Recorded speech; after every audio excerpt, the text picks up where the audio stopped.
is everything that we've feared in one device that we choose to pay a premium price for and carry and pay a subscription to carry. It is addiction. It is invasion of privacy. Mm-hmm. It's all those things, and we pay $100 a month to strap it to our side and carry it with us. Meanwhile, we're worried because we think the government's aiming a satellite at us, but we've got that thing strapped to our side. And I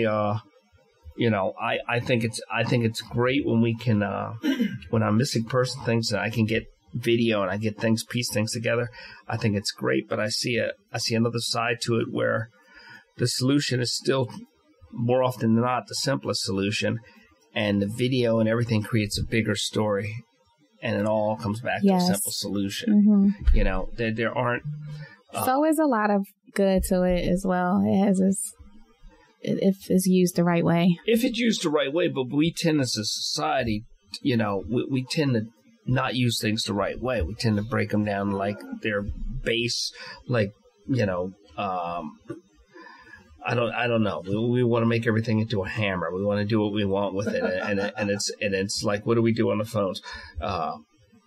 People look at stuff they shouldn't be looking at, or they gamble or stuff like that. Now, there's lots of good things on it. One of the things that's remarkable. Microsoft has this AI program. I just saw a commercial on the AI program. I don't really know. I have an Android, so. Well, there's one that has there's one that does it's a visual program that never made it for a product, but they put it out there in the public domain. And what it does is you point it at something and it'll go through and it'll say Big Pen. And it can do different things. I remember years ago setting up scanners for people who were visually impaired and say these expensive computer systems so they could read their mail and all these things we take for granted. And it's interesting because that program they have is very good.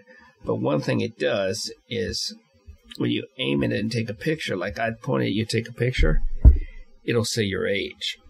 Get up. Okay, yeah, and that program starts fights. Okay, it should be. Is it an app? It's an app. It should be called Microsoft Punch Me in the Face. So is it an app called Microsoft AI? Is the app, or that's just part of what the whole thing is? Yeah, I'm trying to remember what it's. I don't see it. I forget what it was called. It wasn't Sway. It was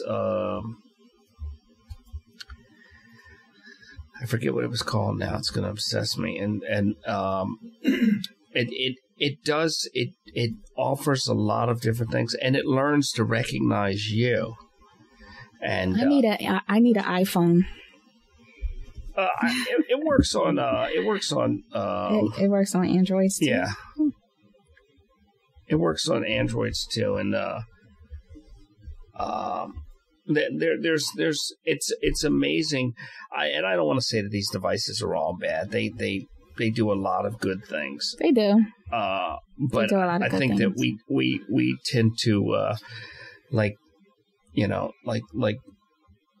the silly people we can be. We tend to break things down to a level that's a base level, and we just find the silliest things that we can do with things. And that's why you won't do a Facebook Live with me. You said that you don't. I didn't say I wouldn't do it. We just didn't get together and do it. I wouldn't not do it.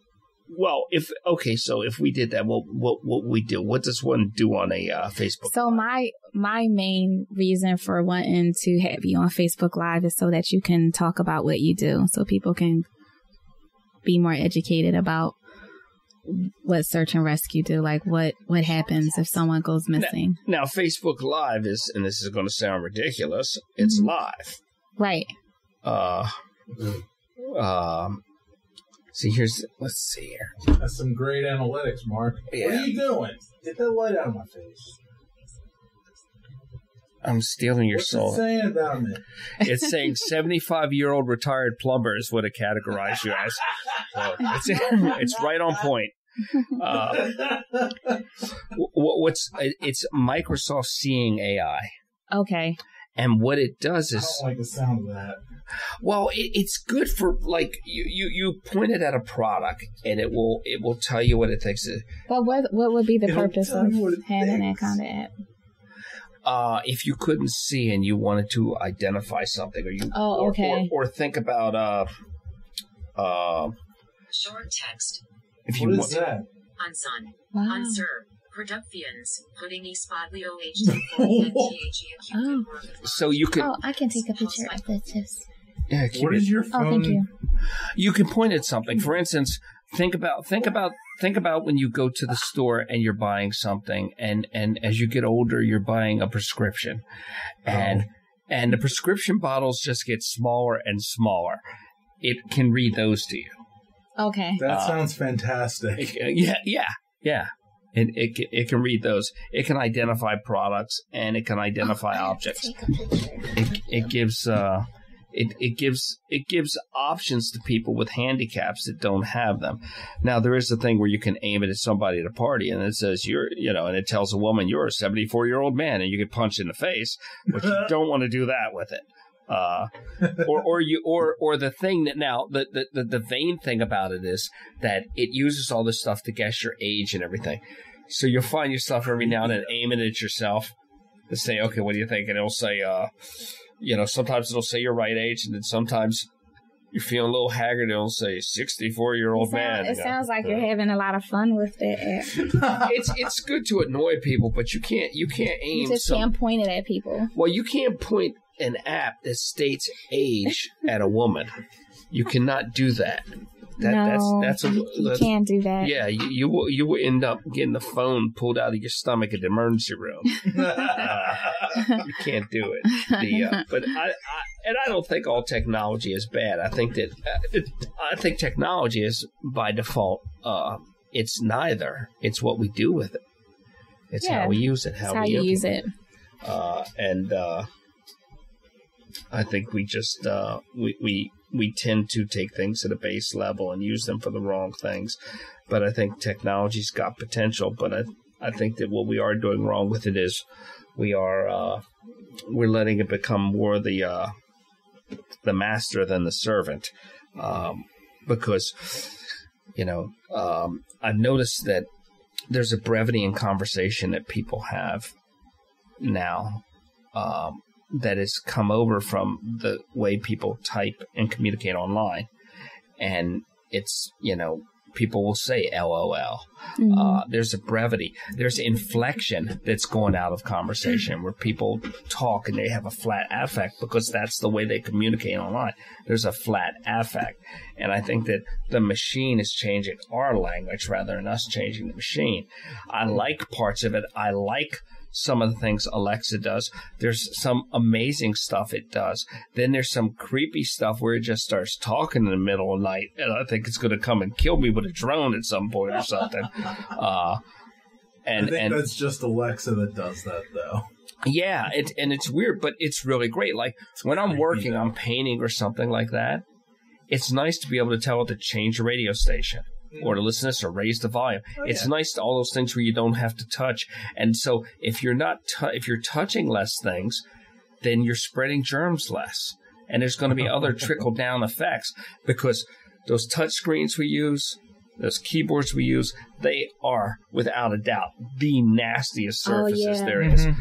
They've done study after study. Sometimes I use a Clorox wipe and I clean my phone. Yeah. But you just reminded me to do that when I get home. But I think they did something where they did a chemistry thing and they tested it. And they said, I think they swabbed it. And they said a keyboard was dirtier than a toilet in a public bathroom. I believe it. Yeah. Well, I've seen a lot of dirty keyboards, and you flip it over and all types of... Yeah, and just Cheetos start coming out and like snack foods all types from of years. Stuff coming out of it. Yeah, foods that haven't been on a market for years dropping out of the keyboard. Yeah. Or you get a keyboard to the point where I set up with computer repairs. There was a point where now you're going to repair this. Just get rid of it. Yeah, some people's keyboards are try and clean this nasty. thing. You would need a chisel and a sandblaster. Yes. Oh my God. And but they do sell that. You can get that from Home Depot. It's like a can. Yeah, the can of air. Can of air. What it used to make, back when keyboards cost a lot of money, used to make keyboard skins that would go over the keyboard. Yes, yeah. And I can still see that they should still have those in labs, They should still be necessary in that environment. Yeah. You don't want to contaminate stuff. Mm-hmm. How do they handle that with cross-contamination in the lab? Cross-contamination... well, in a laboratory, you have to make sure you wear gloves and then remove your gloves. I would think that if you're working in a lab, if you're going to be using a keyboard, that you're removing your gloves. But it depends on what you're doing and what type of contamination. Because I can see technology being a way to accidentally slide contamination in. You've got somebody just completely suited up and everything talking on a cell phone. Yeah. It depends. Like in DNA lab, you have to be real careful with contamination. And I always worry about that when I see people in scrubs out at Wendy's or on the subway. And I think, well, isn't that your hospital uniform? Yes. For when you're around sick people? Yeah. And you're on the subway and are now you you're bringing tracking germs and taking something there? Because that's one of the big things of your forensic thing, I would imagine. When you work in a forensic lab, you're always mindful of not cross-contaminating anything. And we are by our very movement. Yes. We're always taking from an environment and giving to another environment. Exactly. That's how people go to jail. For exactly. Yes. Because they leave a piece of themselves. When I see the person on the subway with the scrubs on, I'm like, shouldn't you be wearing street clothes or something? That's the whole point. I would think of wearing scrubs is to not just protect yourself. You're wearing clothing and you're working with people who may have been bloody or in a germy hospital where there's a lot of germs. Right, and if you wear that in, you're taking something into somebody whose system could be compromised too. Well, that's like similar to someone who's not changing their gloves in between patients.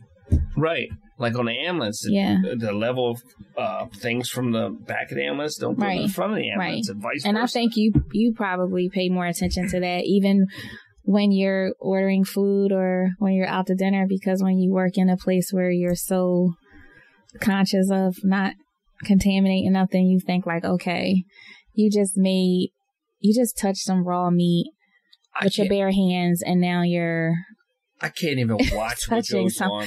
Me either. I can't watch what goes on with food. The worst thing that happens, if I'm in a restaurant, that door opens, I can't look in there. I do not want to see something, because you always see something like a bat flying by or something. Yes. That's your rat. I think if you look in the kitchen and see how they're handling your food, sometimes at some of these restaurants you wouldn't want to eat there. Well, it's like the old joke that says that laws are like sausages. You don't want to see them being made because it's disgusting. And that's I can't watch that. I can't watch any of that. I can't look in there and see that. Yeah, because a lot of these people, they don't wear gloves when they're handling food. When I'm doing medical stuff, I have on 2 pairs of gloves. I put on 2 pair. And then when I'm done with the first patient, the first pair comes off, and I have a second pair on there just in case. I like to wear 2 pairs of gloves. And I tell people all the time, it's got nothing to do with you. It's got to do with me. I don't want to get you sick. Do you think that your job made you a little bit OCD in a way? A little bit OCD? A lot OCD? Oh, no.